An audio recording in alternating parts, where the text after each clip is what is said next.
오늘 주시는 하나님의 말씀은 구약성경 시편 42편 1절부터 5절까지의 말씀이 되겠습니다.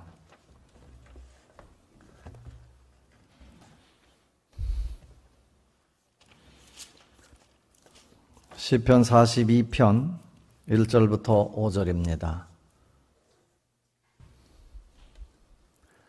함께 천천히 읽도록 하겠습니다. 하나님이여, 사슴이 시냇물을 찾기에 갈급함같이 내 영혼이 주를 찾기에 갈급하니이다. 내 영혼이 하나님 곧 살아계시는 하나님을 갈망하나니 내가 어느 때에 나아가서 하나님의 얼굴을 배울까? 사람들이 종일 내게 하는 말이 내 하나님이 어디 있느뇨 하오니 내 눈물이 주야로 내 음식이 되었도다. 내가 전에 성의를 지키는 무리와 함 동행하여 기쁨과 감사의 소리를 내며 그들을 하나님의 집으로 인도하였더니 이제 이 일을 기억하고 내 마음이 상하는도다. 내 영혼아, 내가 어찌하여 낙심하며 어찌하여 내 속에서 불안해하는가? 너는 하나님께 소망을 두라. 그가 나타나 도우심으로 말미암아 내가 여전히 찬송하리로다. 아멘. 이것은 하나님의 말씀입니다. 이현아 집사님께서 그 사랑이란 제목으로 찬양 드립니다.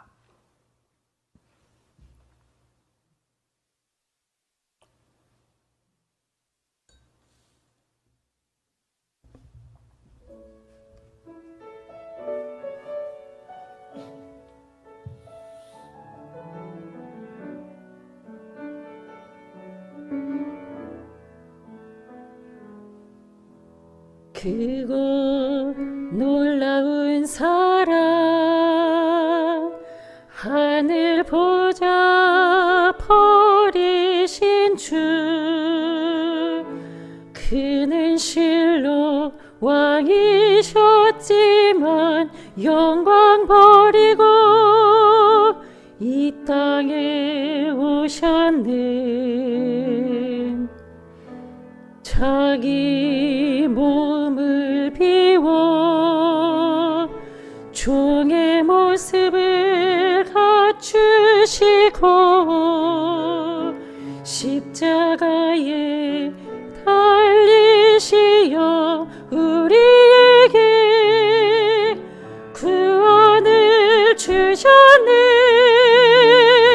측량할 수 없는 그 사랑,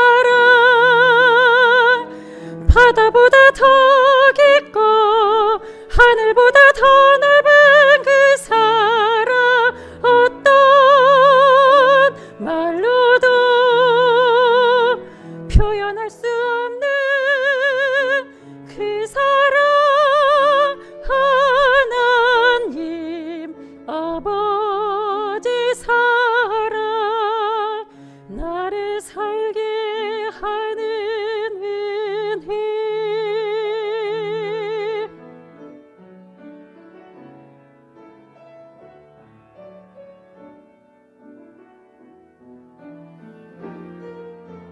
자기 몸을 비워 종의 모습을 갖추시고 십자가에 달리시어 우리에게 구원을 주셨네. 측량할 수 없는 그 사랑, 바다보다 더 깊고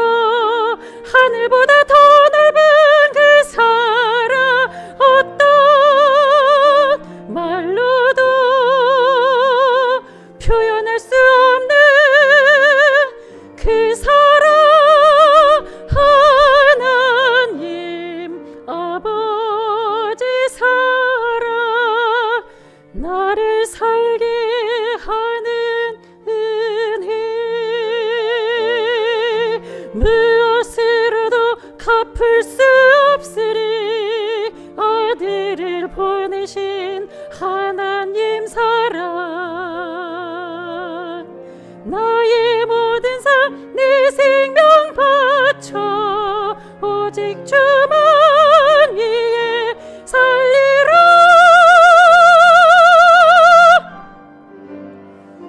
측량할 수 없는 그 사랑, 바다보다 더 깊고 하늘보다 더 넓은 그 사랑, 어떤 말로도 표현할 수 없는 그 사랑, 하나님 아버지 사랑, 나를 살게 하는 은혜, 우리 위한 그 사랑.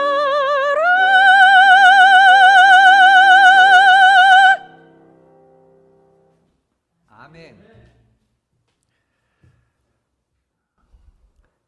살아계신 하나님의 사랑이 오늘도 여러분 모두를 감싸주시고 어떤 말로도 표현할 수 없는 그 사랑을 느끼며 사는 삶이 되기를 축복합니다. 추석 연휴라서 정부에서 이때가 너무너무 코로나19 확산이 두렵고 또 우리도 많은 사람들을 이래저래 접하고 하는 그런 주간이기 때문에 가능하면 모임을 자제하려고 하는 생각에서 오늘은 이렇게 영상으로 예배를 드리게 됐습니다. 물론 그동안도 최소한의 인원이 1, 2부로 나눠서 드렸습니다만 돌아오는 주간부터는 다시 그런 예배 형식을 찾게 되지 않을까. 특별한 사회적 변화가 생기지 않는다면, 이번 연휴 기간이 잘 지나간다면 그렇게 할 예정입니다. 어느 때보다도 자연을 통해서 많은 은혜를 받은 해입니다. 이번 들녘을 바라보면서 왜 이걸 못 느꼈을까? 하나님이 만든 세상이 이렇게 오묘한 거구나. 가을 들녘을 보면 정말 저절로 배가 부르고요. 이렇게 풍성하게 만들어 놓으시는구나. 그 논을 보면서 얼마 전까지도 파랬던 그 논이 그냥 노랗게 변했고요. 세상이 또 이렇게 울긋불긋 변해가는, 그런데 그 곡식을 다 우리가 먹고 사는 거예요. 인간이 먹고 사는 건 하나님이 주신 그것에서 먹고 사는 거더라고요. 그런 측면에서 하나님의 크신 은혜를 감사하는 이 추석 절기가 됐으면 좋겠습니다. 김지아 시인이라는 분이 1970, 80년대에 우리나라 유신 독재 시절인데 그때 이런 시를 발표해서 많은 사람들이 숨죽여 읽었던 기억이 있어요. 노래도 나왔었는데 그때는 주로 운동권에 있는 사람들이 이 노래를 불렀죠. 그냥 간단히 일부분을 발췌해서 전해드리면, 신새벽에 뒷골목에 내 이름을 쓴다 민주주의여, 내 머리는 너를 잊은 지 오래, 내 발길은 너를 잊은 지 너무도 오래, 오직 한 가닥 타는 가슴 속 목마름의 기억이 내 이름을 남몰래 쓴다 민주주의여. 그리고 마지막에 가면 숨죽여 흐느끼며 내 이름을 남몰래 쓴다 타는 목마름으로 민주주의 만세. 아마도 그 가사가 생각나서 그랬는지, 아무튼 제가 오늘 본문 말씀을 보면서 이렇게 타는 목마름, 이 목마름이 탄다. 불난 것도 아닌데 목마름이 탄다. 그러니까 간절한 열망, 이걸 얘기하는 거죠. 신앙이라는 게 뭘까? 하나님을 향한 이런 간절한 열망, 타는 목마름 아닐까라는 생각을 했습니다.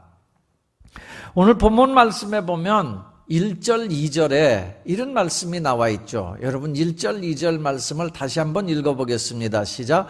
하나님이여 사슴이 시냇물을 찾기에 갈급함같이 내 영혼이 주를 찾기에 갈급하니이다. 내 영혼이 하나님 곧 살아계시는 하나님을 갈망하나니 내가 어느 때에 나아가서 하나님의 얼굴을 배울까? 시편 시인이 다윗이라고도 얘기를 하고 아무튼 이 42편이 그 고라 자손의 시라고 써 있어요.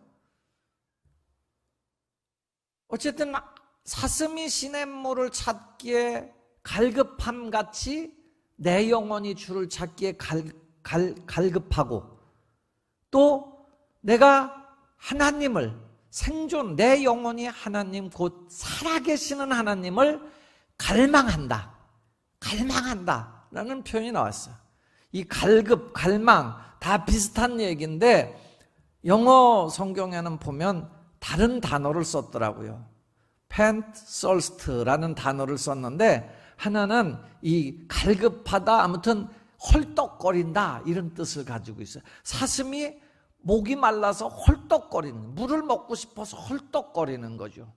뒤에 갈망이란 말은 그러니까 목마르다라는 뜻이에요. 목마르다. 그러니까 사슴이 목마른 것처럼 사슴이 헐떡거림처럼 내 영혼이 하나님을 뭔가 간절히 바라고 있다라는 거예요. 42편의 저자가 다윗인지 고라 자손인지 뭐 정확히 모르지만 어쨌든 이 사람의 지금 심리 상태, 이 사람의 마음 상태가 어떠냐? 지금 하나님을 찾아야 되는 그런 갈급한 마음이에요. 곳곳에 그런 표현이 나와 있지 않습니까? 지금 뭔가 너무너무 불안한 거예요.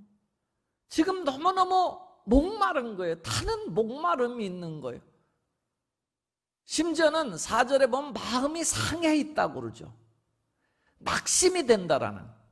5절에는 보면 내 마음이 낙심, 내 영혼아 어째서 네가 낙심하며 내 속에서 불안해하느냐. 불안과 낙심이 가득 차 있는 그 삶. 그걸 극복해내려고 몸부림치는 그 모습이 나와 있습니다.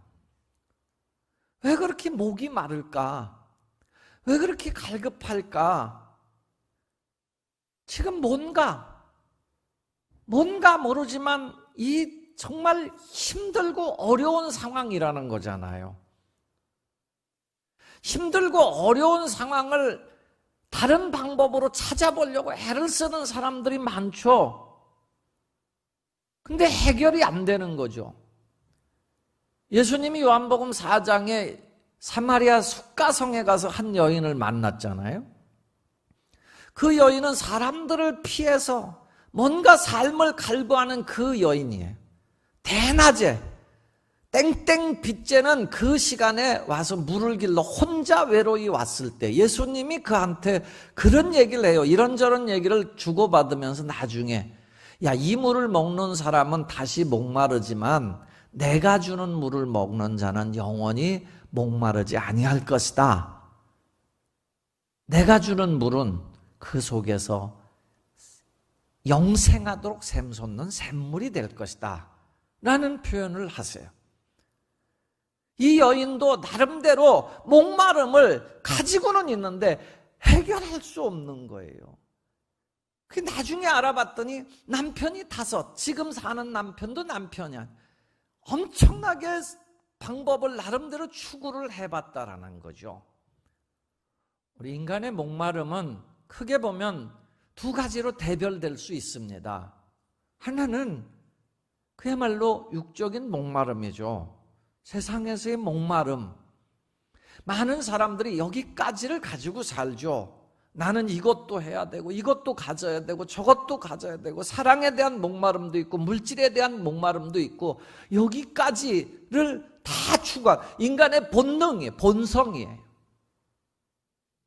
그런데 성경은 여기에서 한 단계를 더 나아가지고 하나가 더 있다는 거예요. 그게 영적인 목마름이에요. 그 영적인 목마름이 해결되면 육적인 목마름의 문제를 덮을 수 있다라는 거죠. 육적인 목마름만 가지고 살면, 세상의 목마름만 가지고 살면 절대로 만족할 수 없다라는 거예요. 여러분, 우리가 흔히 얘기하는 대로 물질, 그래요. 가져도 끝이 없어요. 제가 아는 분이 이 요양사를 하는데, 연세가 한 80 된 분이 치매에 걸려서 외롭게 사는 거예요. 그리고 요양보호사로 가서 하는데, 이분이 이렇게 가끔 정신이 돌아오면 하는 얘기가 돈이 많다는 거예요. 평생 그걸 모으려고 애를 썼다는 거예요. 그런데 지금은 돈을 쓸 데도 없다는 거예요. 어떻게 써야 될지도 모른다는 거예요. 이렇게 살아왔다라. 육적인 목마름이라는 게 끊임없이 아무리 가져도 채울 수 없는 게 육적인 목마름이었다라는 거죠. 그런데 성경은 하나의 더 큰 목마름을 가지면, 영적인 목마름을 가지면, 이게 채워지면 이 모든 것을 덮을 수 있다라는 거예요. 위의 것을 찾는 삶, 하나님을 찾는 삶, 하나님을 붙잡는 삶, 이걸 가지면 이 모든 것들이 넘어가게 될 줄로 믿습니다. 우리 지금의 문제, 우리나라의 지금의 문제, 우리 자신의 지금의 문제는 결국은 뭐냐? 다 지금 세상적인 목마름으로 아무튼 가득 차 있다라는 거예요. 그런데 그거는 채워도 채워지지 않는 거예요. 오 주님 채우소서, 나의 잔을 높이 듭니다. 이 잔을 주님만이 채우실 수 있는 줄로 믿습니다. 예수님은 그 말씀을 우리에게 끝없이 전달해 주셨잖아요. 야, 수고하고 무거운 짐진 자들이 있냐? 다 내게로 오라. 내가 너희를 쉬게 해줄 거다. 야, 누구든지 목마르거든 내게로 와서 마셔라. 나를 믿는 자는 그 배에서 생수의 강이 흘러날 것이다 라고 말씀을 하신 거예요. 오늘 본문 말씀을 통해서 우리는 다시 한번 이 목마름을 해결하는 방법에 대해서 깨닫게 되기를 축원합니다. 인간이 왜 이렇게 목마름 속에 자꾸 낙심이 되고 마음이 상할까요? 왜 그럴까요? 이 시편 시인의 저자를 통해서 우리가 깨달을 수 있는 것은 한 3가지 정도를 볼 수가 있는데, 하나는 암담한 현실 때문에 그렇습니다. 자기 눈앞에 걸려있는 이 암담한 현실 때문에 우리는 마음이 상하고 낙심이 되고 이런 삶을 살게 되는 거예요. 이분이 포로로 잡혀간 상태인지 아니면 다윗이 남한테 쫓기는 신세인지 정확히 본문에 표현은 안 돼 있습니다만은 뭔가 현실이 굉장히 낙심이 되는, 그게 눈물이 주야로 내 음식이 됐다라고 얘기하잖아요. 이런 삶을 살고 있다라는 거예요. 암담한 현실. 우리는 지금 그 현실의 일부분을 경험하고 있어요. 보통은 개인적으로 그거를 겪게 되는데, 지금은 우리나라 전체가 아니 많은 사람들이 집단적으로 이 어려움을 겪고 있어요. 수도 없이 말씀을 드린 얘기지만 교회에서 교제를 못하는 거예요. 여러분, 교회의 사명 중에 교제가 굉장히 중요한 거예요. 함께 예배하고 함께 손을 잡고 함께 음식을 나누고 이런 게 굉장히 중요한 건데, 그런 걸 못하는 이런 암담한 현실이 온 거예요. 그래서 우리는 뭘 어떻게 해야 될지 모르는 거예요. 자꾸 절망이 되는 거예요. 교인들 입장에서 보면 모이는 것도 눈치가 보이는 거예요. 주변 사람들이 아직도 교회 다니냐고 그렇게 묻는 사람도 있다는 거예요. 교회 왜 가냐고, 네 하나님 어디 있느냐고 빈정거리는 소리를 듣는 거예요. 이런 현실 앞에 우리는 낙심이 되고 낙담이 되고, 그래서 시험이 들기도 하고 그렇습니다. 또 왜 우리는 낙심이 되고 불안해하면 현실의 벽 앞에서 우리 자신이 너무 무능하게 느껴지기 때문에 그래요. 사실 우리는 너무 약한 존재. 엄청나게 자신감을 가지고 표현하지만 그렇지 않다라는 거예요. 오늘 시편에도 보면 여러분 시편 42편, 43편이 다 같은 내용이 43편 마지막 절에도 똑같은 5절, 11절, 43편 5절 이게 다 같은 말이 똑같이 반복이 되거든요. 내라는 말이, 나라는 말이 50번이 넘게 나와요. 근데 하나님은 21번이 나와요. 그러니까 나를 자꾸 보는 거죠. 나를 자꾸 보면 내 형편이 말도 아니라는 거예요. 말도 아니라는 거예요. 여러분 자신을 보면 두꺼운 현실의 벽 앞에서 낙심이 될 수밖에 없는 거예요. 우리가 사실은 뭘 할 수가 있어요. 우리가 막 엄청나게 자신감을 가지고 있지만 내 힘대로 되는 건 없는 것 같아요. 그래서 지난주에 들은 엘리야 같은 경우도 그렇게 엄청난, 그렇게 화려한, 어떻게 보면 멋진 인생을 산 분인데 나중에 광야로 도망가서 엎드려 숨죽이며 흐느끼며 하는 말이 뭐예요? 하나님, 나 이제 내 생명 좀 거두어 주세요. 나 더 이상 살 자신도 없어요. 뭐 나 혼자 이게 발버둥 친다고 되는 것 같지가 않아 라고 흐느끼잖아요. 여러분 우리 자신을 보면 늘 연약한 존재입니다. 무력함을 느끼는 거예요. 이 시편 저자도 그런 거예요. 지금 그래서 낙심이 되고 불안하고 마음이 상하고 속상하고 그런 거죠. 자신의 한계를 깨닫게 되는 것도 은혜다라는 생각이 들어요. 인간이 유한한 존재인 거구나 라는 걸. 여러분 그 중세기에 메멘토 모리, 죽음을 기억하라 라는 말씀.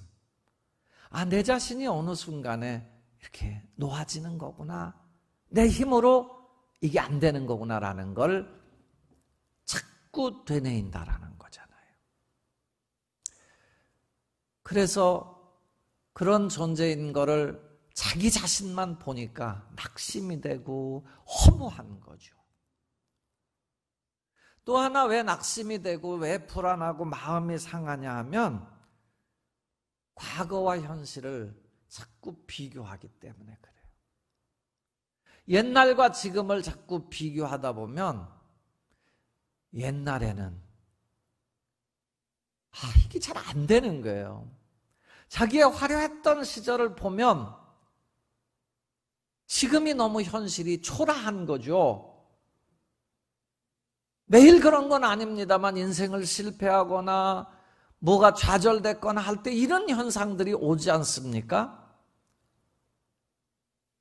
그때는 좋았는데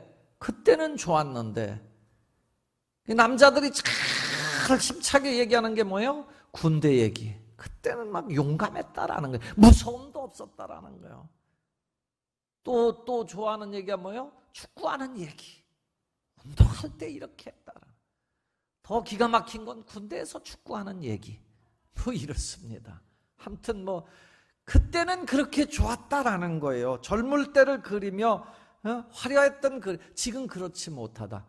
이것 때문에 사실은 좀 낙심이네. 옛날에 잘 살던 시대, 옛날에 건강하던 시절, 막 이런 것들을 생각하면서 낙심이 되고 그렇다는. 우리 자신도 똑같아요. 뿌리는 다 똑같은 것 같아요.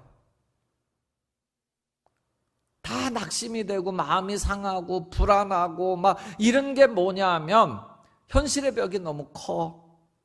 현실이 너무 불만족스러운 거죠. 그런데 자신은 무능해, 무력해. 그리고 옛날에 비하면 자기가 너무 형편없는 모습을 볼 때 낙심이 되고 불안하고 마음이 상하죠. 우리 믿음의 사람들은 이런 낙심이 될 때 어떻게 하면 될까? 오늘 성경이 그거 가르쳐 주려고.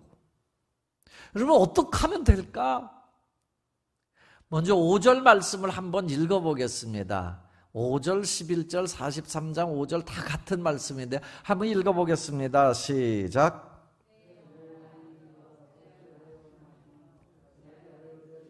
불안해하는가? 너는 하나님께 소망을 두라. 그가 나타나 도우심으로 말미암아 내가 여전히 찬송하리로다. 아멘. 내 영혼아, 너 어찌해서 낙심하냐? 내 영혼아, 네가 어찌해서 네 속에서 불안하냐? 불안하냐? 하나님 찾아라. 하나님께 소망을 둬라. 너 어떻게? 너 그렇게 속에서 왜 불안하고 왜 낙심이 되고 왜 상심이 되고 왜 그렇게 속상해하느냐? 하나님께 소망을 둬라. 여러분, 하나님은 늘 이런 마음을 가지고 우리를 초청하시는 거예요. 하나님께 소망을 두면 살게 될 줄로 믿습니다. 이사야 55장 1절부터 3절에 보면 하나님께서 우리 인생을 초청하시는 말씀이 나와요. 여러분, 이게 이 화면에 나와 있으니까 한번 함께 천천히 읽어보겠습니다. 시작. 오호라 너희 목마른 자들아 물로 나오라. 돈 없는 자도 오라. 너희는 와서 사 먹되 돈 없이 값 없이 와서 포도주와 젖을 사라. 너희가 어찌하여 양식이 아닌 것을 위하여 은을 달아주며 배부르게 하지 못할 것을 위하여 수고하느냐. 내게 듣고 들을지어다. 그리하면 너희가 좋은 것을 먹을 것이며 너희 자신들이 기름진 것으로 즐거움을 얻으리라. 너희는 귀를 기울이고 내게로 나와 들으라. 그리하면 너희의 영혼이 살리라. 아멘. 여러분, 오호라. 오호라. 너희 목마른 자들아, 이 물로 나오라. 이 물로 나오라. 누구? 하나님 앞에 물로 나오라는 거예요. 목말라? 목말라? 타는 목마름을 가지고 있어. 야, 낸테 나와. 낸테 나와봐. 왜 너희들은 양식 아닌 것을 위해서 은을 달아주고 배부르게 못할 것을 위해서 값주고 돈을 쓰느냐라는 거예요. 내게 나오라는 거예요. 내게 나와. 내게 듣고 들을지어다. 그러면 산다라는 거죠. 여러분, 우리가 목마름을 해결할 수 있는 길 없어요. 어디에도 없어요. 주님께 나오면 그곳에서 주님의 말씀을 듣는 중에 목마름이 해결되게 될 줄로 믿습니다. 하나님께 소망을 둔다. 하나님을 바라본다. 하나님을 믿는다. 이건 뭘까? 이건요, 하나님 없는 세상에서 희망의 근거를 찾지 않는 거예요. 소망을 세상에서 찾으려고 하지 않는 거예요. 먹을 것, 입을 것, 마실 것, 여기서 소망을 찾으려고 하는 것이 아니에요. 요한일서 2장 16절 17절에 보면 이는 세상에 있는 모든 것이 육신의 정욕과 안목의 정욕과 이생의 자랑이니 다 아버지께로부터 온 것이 아니요 세상으로부터 온 것이 아니라. 이 세상도 그 정욕도 지나가되 오직 하나님의 뜻을 행하는 자는 영원히 거하느니라. 여러분, 이 세상, 육신의 정욕, 안목의 정욕, 이 세상 자랑 다 지나간다라는 거예요. 다 지나간다라는 거예요. 다 헛되다라는 거예요. 하나님의 뜻을 행하는 사람이 영원히 거한다라는 거예요. 하나님께 소망을 둔다는 건 이 세상에다가 희망의 근거를 이 세상에서 찾지 않는 거예요. 하나님께로부터 찾는 거예요. 세상 권력자, 지도자들, 지배자들한테서도 찾는 게 아니에요. 시편 146편 3절에서 6절에 보면 귀인들을 의지하지 말며 도울 힘이 없는 인생도 의지하지 말지니 그의 호흡이 끊어지면 흙으로 돌아가서 그날에 그의 생각이 소멸하리로다. 야곱의 하나님을 자기의 도움으로 삼으며 여호와 자기 하나님에게 자기의 소망을 두는 자가 복이 있도다. 여러분 보세요. 귀인들 왕자예요. 여러분 이 세상의 정치인 이분들에게 소망을 두면 안 된다라는 거예요. 소망은 하나님께 두고 살면 복이 있으리로다. 하나님께 소망을 두고 하나님만 믿는 사람들은 이 세상에서 희망의 근거를 이 세상에서 찾는 사람들이 아니고 저 영원한 하나님에게서 찾는 사람인 줄로 믿습니다. 또 하나, 여러분, 하나님께 소망을 둔다는 것은 자기가 자기 자신을 믿어서는 안 돼요. 자기 자신이 희망의 근거가 돼서도 안 돼요. 우리는 긍정적 생각을 가지고 힘차게 살아가지만 우리 자신도 여전히 연약한 존재인 거예요. 무능한 무력함, 어떤 벽 앞에 서면 무력해지는 거예요. 예레미야 17장 9절에 보면 만물보다 거짓되고 부패한 것은 사람의 마음이라고 그래요. 마음. 이 마음이 그렇게 엄청난 것 같지만 요리변하고 조리변하고 그래요. 얼마나 사람의 마음이 변덕스러운지 몰라요. 여러분 혹시 그런 경험 해보셨어요? 아까까지만 해도 막 이 사람이 너무 좋았는데 지금은 그 사람이 싫어지기도 하고요. 뭐 평생을 내가 이렇게 살아야지 그러는데 금방 바뀌어 있고요. 이게 사람 마음이에요. 자기 자신을 믿는 어리석음을 갖지 않았으면 좋겠어요. 어떤 사람들, 힘 있는 장사들 늘 하는 얘기가 세상에서 내 주먹을 믿어라 그래요.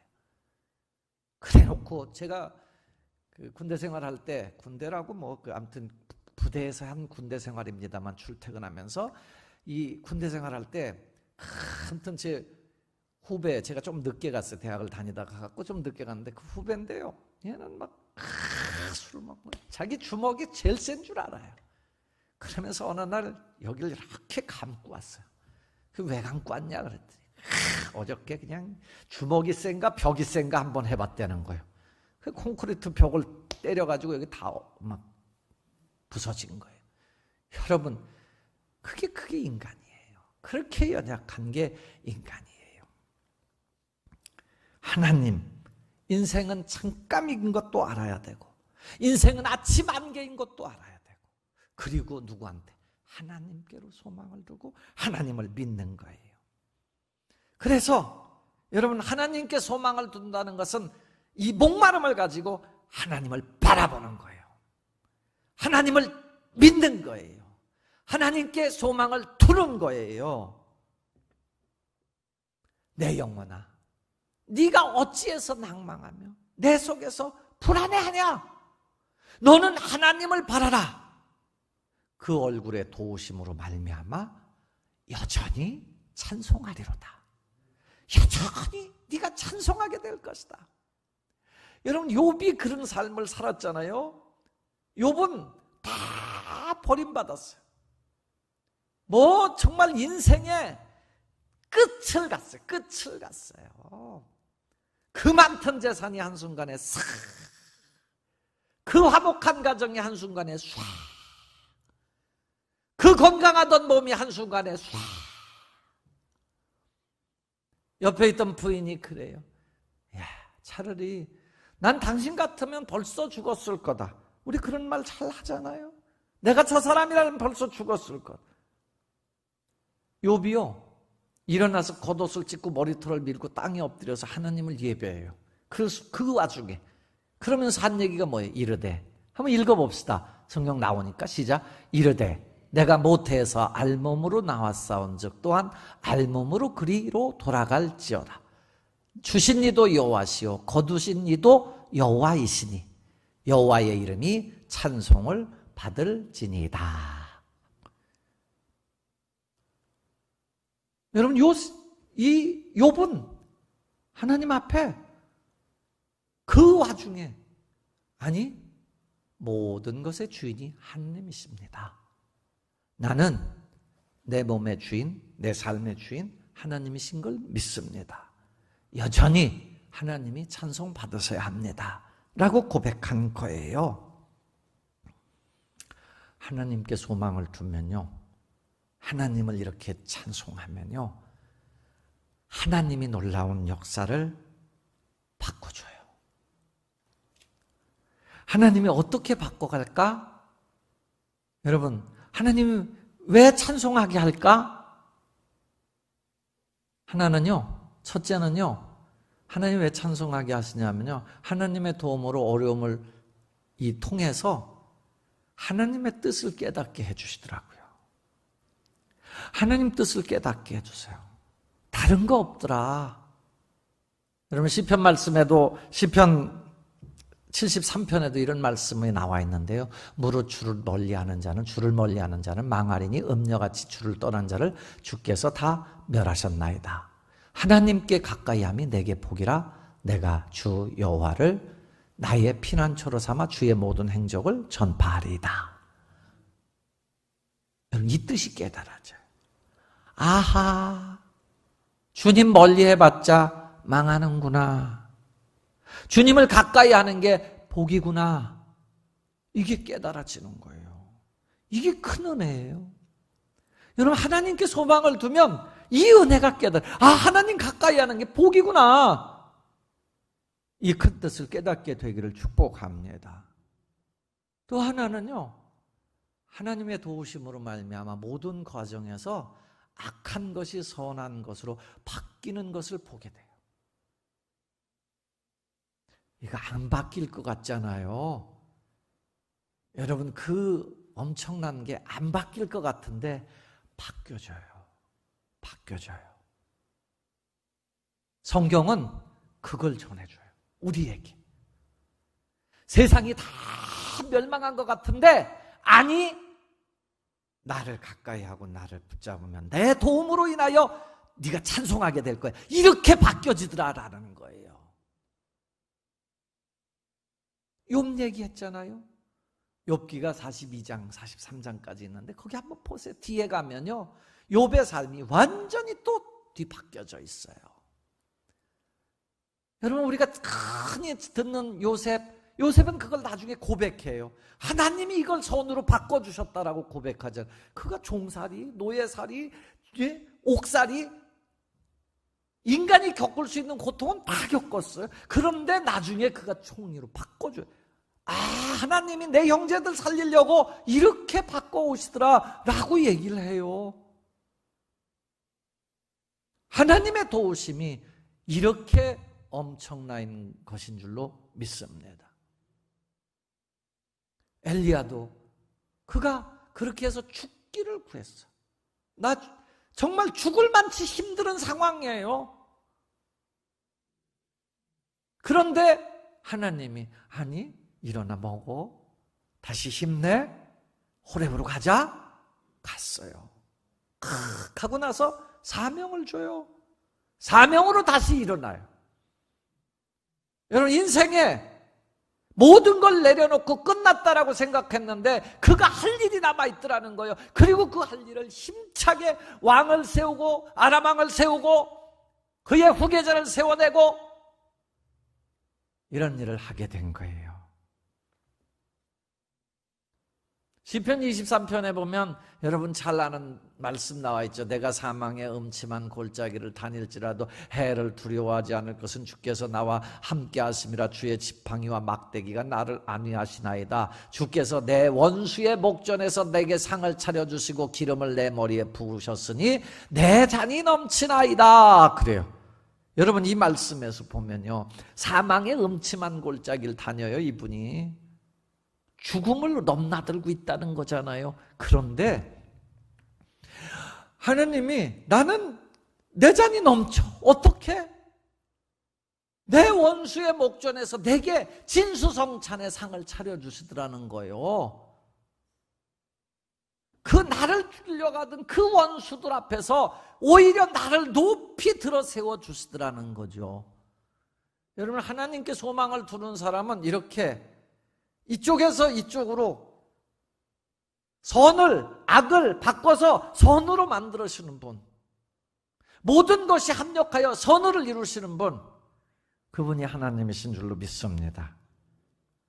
하나님께 소망을 두면요, 믿음의 신비가 깨달아져요. 세 번째인데요, 하나님의 도우심으로 믿음의 신비가 깨달아져요. 이거는 누구도 흉내낼 수 없는 건데요, 그럼 저는 하박국 선지자를 통해서 이걸 봐요. 하박국 선지자가 1장에서는 그래요. 주께서 눈이 정결하셔서 악을 참아 보지 못하시며 패역을 참아 보지 못하시는데 지금 어찌해서 이 거짓된 사람들이 이렇게 잘난 척하고 자기보다 의로운 사람들을 삼키는데 잠잠하십니까? 하나님 왜 가만히 계세요? 왜 하나님 주무세요? 라고 막 나는 벌레만도 못해요, 물고기만도 못해요, 이런 존재가 됐어요 라고 막 한탄해요. 1장에서 보면 2장에 가니까 하나님께서 응답하세요. 야, 너 성루 높은 곳에 한번 서봐. 있는데 하나님께서 막 이렇게 감동을 주세요. 야, 묵시는 정한 때가 있어. 너 이거 이렇게 감춰놔봐. 이렇게 종말이 속히 올 거고 거짓되지 않을 거야. 비록 더딜지라도 반드시 오니까 기다려라. 오직 의인은 나의 믿음으로 말미암아 살리라. 이걸 깨닫게 해주신 거예요. 야, 아무리 그래도 기다려. 끝까지 견디는 자가 구원을 얻으리라. 믿으면 된다. 이걸 깨닫고 나니까요, 3장에 가면요 뭐라고 나와요? 여러분, 그 앞에 요 오늘 본문 말씀 앞에 보면, 여기 써 있는 말씀 앞에 보면, 나는 비록 무화과 나무 잎이 마르고 외양간에 송아지가 없어도 포도밭에 포도 열매가 없어도 감람나무 열매가 그쳐도 난 하나님 때문에 즐거워하며 나의 구원의 하나님으로 말미암아 기뻐하리로다. 그래요. 하나님이 나를 사슴의 발같이, 하나님이 나의 힘이 되셔서 나의 발을 사슴과 같이 나의 높은 곳을 다니게 할 것이다. 높은 곳을 뛰어다니게 하실 것이다. 이게 비밀이에요. 신비예요. 그럼 그렇게 낭망했던 사람이, 그렇게 절망했던 사람이, 그렇게 소망이 없던 사람이 하나님께 소망을 두고 나니까 믿음의 신비가 깨달아져서 노래 부르고 찬송하고 하나님밖에 없어요 라고 하면서 다니게 된다라는 거잖아요. 사랑하는 성도 여러분, 나는 이 찬송이 생각났어요. 내 평생에 가는 길 순탄하여 늘 잔잔한 강 같든지 큰 풍파로 무섭고 어렵든지 나의 영혼은 늘 편하다. 내 영혼 평안해. 내 영혼 평안해. 순탄하든 어렵든 상관이 없다라는 거예요. 불안하고 마음 상하고 낙심이 되고 이걸 넘어설 수 있다라는 거죠. 하나님께 소망을 두면. 우리는 타는 목마름을 가지고 하나님을 바라보면서 살면 돼. 너희는 먼저 그 나라와 그 의를 구하면 되는 거예요. 사슴이 헐떡거림같이 하나님을 자꾸 쳐다보고 하나님을 기대하고, 언제 내가 성전에 나아갈까? 언제 내가 하나님 앞에 예배할까? 언제 예배 시간이 다가오나? 이런 목마름을 가지고 살아보자라는 거예요. 비록 현실이 어둡고 어렵고 낙심이 되고 나 자신이 무력하고 하나님이 없는 듯한 그런 세상을 살고, 세상의 사람들이 네 하나님이 어디 있느냐? 라고 아무리 손가락질을 하고 비웃을지라도, 그래서 우리의 눈에서 눈물이 나고 정말 어떻게 할 바를 알지 못할 때조차라도 이 말씀을 기억합시다. 여러분, 5절 말씀 다시 한번 읽으면서 이 말씀 기억합시다. 한번 다시 한번 읽겠습니다. 5절 말씀입니다. 내 영혼아, 어찌하여 네가 낙심하며 어찌하여 내 속에서 불안하여 하는고? 너는 하나님께 소망을 두라.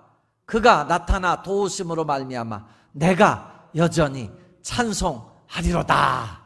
아멘. 어찌해서 낙심하고 어찌해서 불안해? 하나님께 소망을 두라. 그가 나타나 도우심으로 내가 여전히 찬송하게 되리라. 더 많이 기도하고 더 깨어 타는 목마름을 가지고 하나님을 사모함으로 살아가셔서 주님께로부터 받는 이 찬송의 삶 누리게 되기를 주 예수님의 이름으로 축원합니다. 기도하겠습니다. 아버지 하나님, 주님을 믿습니다. 의지합니다. 타는 목마름을 가지고 하나님만 갈망합니다. 채워주실 줄로 믿습니다. 예수님 이름으로 기도합니다.